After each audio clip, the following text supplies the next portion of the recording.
Kwentong kapupulutan mo ng magandang aral. Mayroong matandang mag-asawa at marami silang anak. Sila ay puro malalaki na at meron ng kanya-kanyang pamilya. Pagkaraan ng maikling panahon ay namatay ang matandang babae at sa sitwasyong ito ay kinakailangan ng matandang lalaki na tumira sa isa sa kanyang mga anak upang mayroon siyang kasama at mayroong mag-alaga sa kanya. Kinuha siya ng kanyang panganay na anak at pinatira sa kanilang bahay kasama ang kanyang pamilya. At dito sa malaking bahay ng kanyang anak ay nagsimula ang kanyang katandaan. Lakad ng lakad, ikot ng ikot sa buong bahay. Nagtatanong sa lahat ng bagay. Dahil dito ay naisipan ng kanyang anak na doon siya ilipat at manatili sa kwarto ng kanilang driver sa gilid ng kanilang bahay.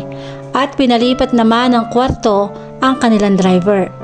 Ang matanda ay hindi nakipagtalo pa dahil alam niya kung bakit siya ililipat ng kwarto ng kanyang panganay na anak. Dumaan ang panahon at minsan ay dinadalaw siya ng kanyang anak. Isang beses sa isang araw, isang beses sa isang linggo, hanggang minsan ay isang beses na lang sa isang araw. Bumili din siya ng isang plastic para sa lalagyan ng pagkain para sa matanda upang hindi na ito mabasag.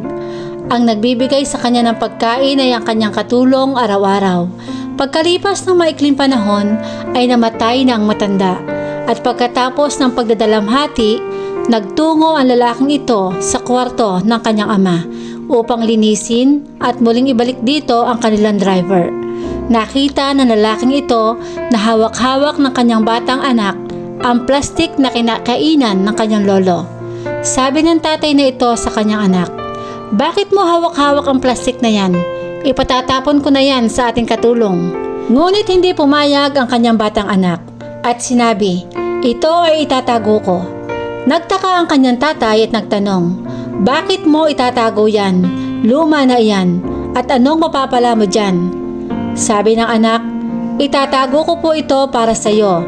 Para pag ikaw ay matanda na, ay dito ko din ilalagay ang pagkain mo tulad kay lolo." Agad na paiyak ang lalaki at halos hindi siya tumigil sa kakaiyak dahil sa kanyang narinig.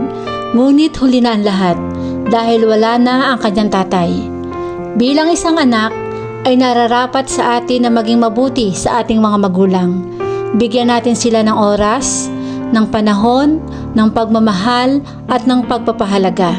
Maging mabait sa inyong mga magulang.